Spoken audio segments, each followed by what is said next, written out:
Predlagam, da začnemo, da se držimo urnika.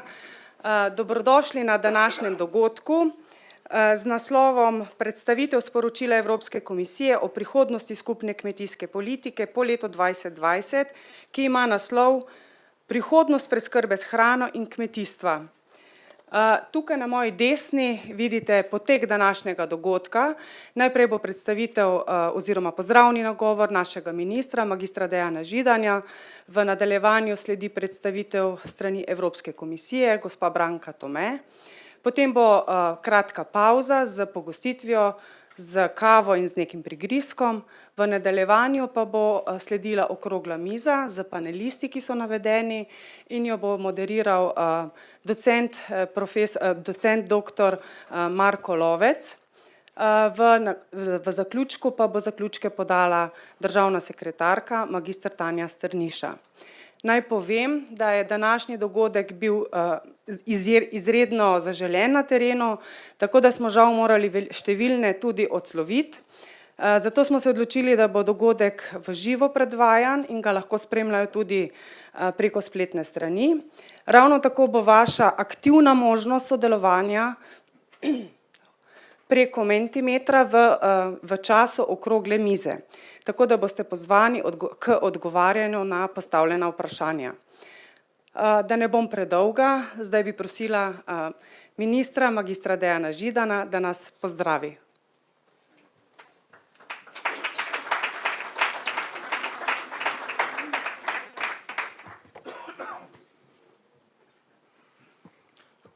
Spoštovane gospe, spoštovani gospodje, drage kmetice in kmetje, predstavniki kmečkih organizacij, predstavniki nevladnih organizacij, prav poseben pozdrav gospe Branki Tome, visoki predstavnici Generalnega direktorata za kmetijstvo Evropske unije, naši sodelavki nekoč na ministrstvu. Danes je v bistvu pomemben dan. Jaz sem zelo vesel, ker ste se na direktoratu za kmetijstvo oziroma na komisiji odzvali naši prošnji, da neposredno pridete predstaviti stališče komisije, stališča komisarja, stališče direktorata o novi kmetijski politiki. S tem se tudi formalno pričenja neki proces, ki je dosti jasno začrtan. Ta proces bo pripeljal do zakonodajnih osnutkov, če bo šlo vse po planu konec maja ali nekje v juniju. In takrat se bo pa začel ta zelo zapleten pogajalski proces med državami, torej med svetom ministrov, med komisijo, med Evropskim parlamentom, ki ima teoretični potencial, da se zaključi do razpusta trenutnega parlamenta Evropske unije, ima pa tudi potencial, da se potegne v novi parlament in v novo strukturo Evropske komisije. Torej oba scenarija sta možna. Ob tem se seveda zavedamo, da odzadaj potekajo prav tako ali celo bolj pomembna pogajanja. Čakamo na Evropski finančni okvir. Evropski finančni okvir bo na nek način določil tudi novo kmetijsko politiko. Tudi to obstaja potencial, da bomo izvedeli, kako si voditelji zamišljajo nekje v maju, v juniju. Prva dodatna izhodišča bomo pa že dobili tudi v tem in v naslednjih mesecih. Torej, namen, spoštovane gospe, spoštovani gospodje, današnjega dogodka ni samo predstavitev sporočila, ampak je tudi prva priložnost, da izmenjamo poglede o predlaganih spremembah in novostih, ocenimo, kaj le te pomenijo za razvoj slovenskega kmetijstva, za slovenskega kmeta, pričakovanje slovenske javnosti in družbe in seveda generalno za razvoj slovenskega podeželja.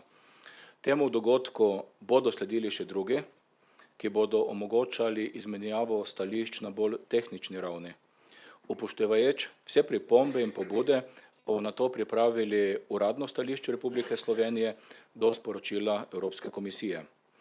Tokratna razprava o prihodnosti skupne kmetijske politike poteka v času, ko se sprejemajo odločitve o prihodnosti Evropske unije.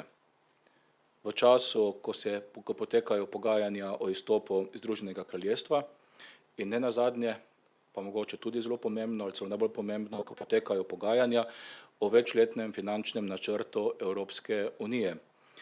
Zlasti vprašanje obsega sredstev je eno izmed ključnih, saj se soočamo z velikimi pritiski na nadaljne zmanjševanje sredstev za skupno kmetijsko politiko. Pogojeno tako z izpadom prilivov v proračun strani Združenega kraljestva, kot tudi s pričakovanji, da bo moral bodoči proračun Evropske unije odgovoriti tudi na nove izzive, kot so migracije in skupna varnostna politika. Slovenska vlada je že sprejela uradna izhodišča za pogajanja o bodočem večletnem finančnem okviru, vključno z prizadevanji, da se sredstva za kmetijstvo ohranijo v sedanjem obsegu. Mislim, da je to za nas spodbudno in potrjuje pomen kmetijstva v svoji večnamenski vlogi za Republiko Slovenijo. V sami razpravi o reformi se seveda odpirajo vprašanja o rezultatih skupne kmetijske politike, dodane vrednosti za Evropsko unijo in o skupnih ciljih.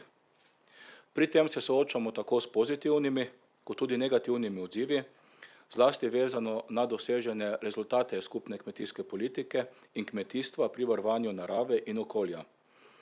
Razprava pa poteka tudi ob zavedanju, da se kmetijstvo v Evropski uniji in v Sloveniji sooča z velikimi izzivi.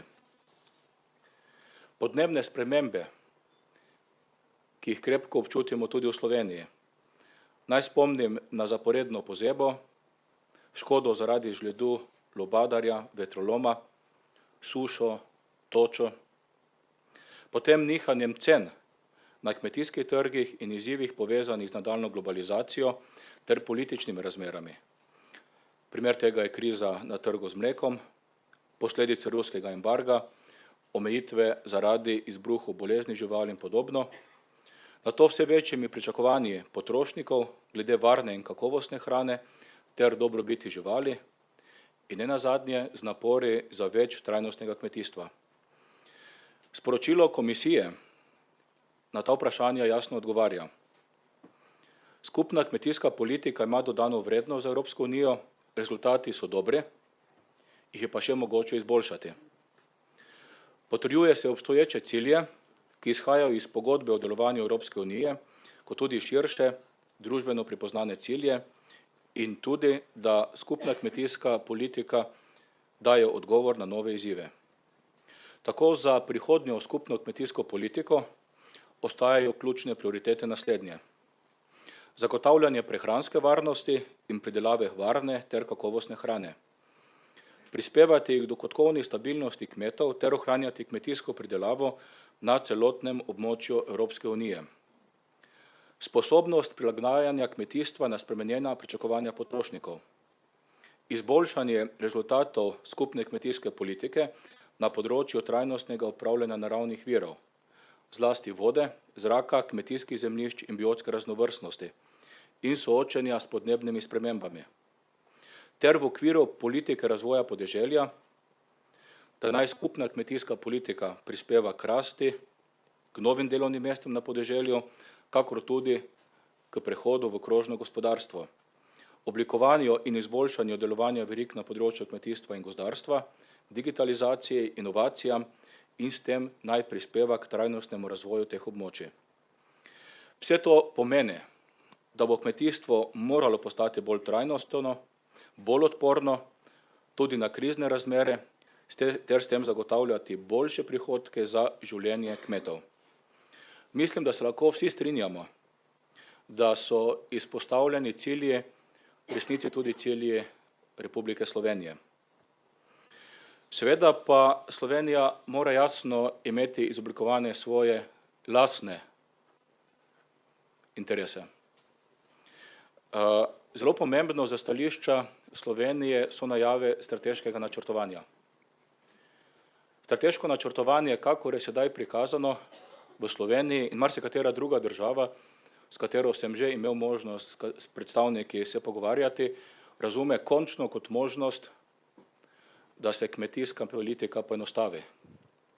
Da ne bo predpisana vsaka vejica, vsak stavek, vsaka najmanjša stvar, ki jo je tako težko slediti in tudi, ko jo slediš, smo države ves čas pred dejstvom, da prihajajo kazni. Pa ne kazni zato, ker nekdo želi nekaj kršiti.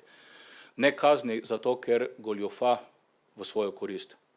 Ampak kazni zato, ker so pravila tako podrobno napisana na evropski ravni, da večina držav že bega kako razumeti vsa ta pravila. Strateški načrt nam je predstavljen kot možnost, da se pomembne stvari prenesejo na države. To Slovenija podpira in s tem vidimo možnost pomembne poenostavitve kmetijske politike. Vendar v nobenem primeru pa tega ne želimo in nočemo razumeti kot renacionalizacijo kmetijske politike. Torej željo, ki se občasno pojavlja, čeprav sedaj ni zapisano v nobenem dokumentu, da se preneše na države članice tudi financiranje kmetijske politike. Moramo se zavedati, da takšne želje bi pripeljale do neenakopravnega položaja kmetov v Evropski uniji. Obstajajo države z zelo močnimi proračuni, obstajajo pa tudi drugačne države. In vkolikor bi se financiranje kmetijske politike v pomembni meri preneslo na posamezne države, pomeni, da bi bili ukrepi finančno med državami zelo različni. In to več ne bi bil, po našem mnenju, enotni kmetijski in enotni evropski prostor. Za Slovenijo bo tudi v bodoče izjemno pomembno, da daje možnost ohranjanja kmetijske proizvodnje tam, kjer je težko kmetovati. Govorimo o področjih, ki jih v Sloveniji imenujemo OMD-ji, in področji, kjer je težko kmetovati, ker so pogoji za kmetovanje povsem drugačni, kakor v nam konkurenčnih državah in tudi ponekod drugod v Sloveniji, takšnih območij je 75%. Ko se mi pogovarjamo o sofinanciranju, dodatnem sofinanciranju te kmetijske proizvodnje na teh področjih, govorimo o obstoju kmetij. Govorimo pa tudi o ohranjanju naseljenega prostora. Govorimo tudi o vzdrževanju kulturne krajine. In to sofinanciranje je v prvotnem, prvinskem interesu Slovenije. V interesu Slovenije je močno financiranje okoljskih ukrepov. Mi se v tem trenutku zavedamo, da okoljski ukrepi včasih predstavljajo za kmeta, za kmetijo, kmetijsko gospodarstvo dodatno breme, ki ga pa kmetije večinoma prostovoljno prevzamejo. Verjamemo, da so učinki okoljskih ukrepov na področju mogoče našega največjega bogatstva, to je varovanja kvalitetne, zelo kvalitetne pitne vode, da so dobri ali zelo dobri. Vidimo pa veliko rezervo in potrebo po poglobitvi v Sloveniji na ravni Evropske unije pri ukrepih za varovanje habitatov in pri ukrepih za varovanje kmetijskih zemljišč, njihove funkcionalnosti in borbe proti eroziji. Za Slovenijo so zelo pomembni ukrepi za spodbujanje mladih kmetov. Čeprav trenutni ukrepi, ki jih imamo na voljo, že dajejo rezultate. Vidi se, da delež mladih kmetov pri oddaji subvencijskih vlog narašča. Vendar pred nami je še kar pomembno obdobje, da bi se vzpostavila želena razmerja. Zato bomo zagovarjali močne ukrepe za dodatno podporo mladim kmetom tudi v bodoče. Zlasti pa nam je pomembno, da bomo tudi preko kmetijske politike, zlasti pa investicijskega dela programa razvoja podeželja, lahko še bolj sofinancirali ukrepe za prilagajanje klimatskim spremembam, ki so tukaj. Klimatske spremembe so dejstvo. Klimatske spremembe bodo v Sloveniji spremenile način kmetovanja.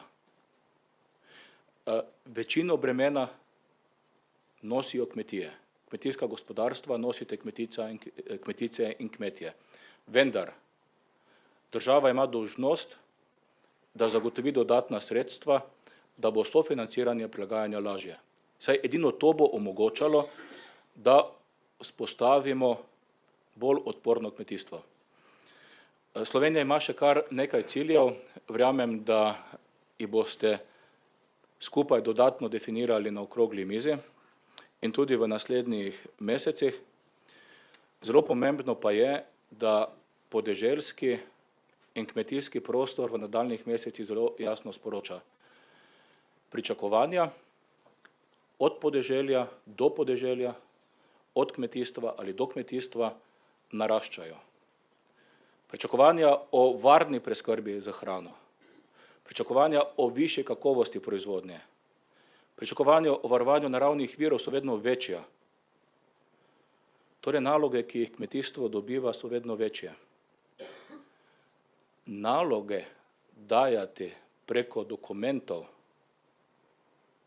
ne pa zraven zagotavljati finančnih virov, je pa v osnovi nemoralno dejanje. Hvala.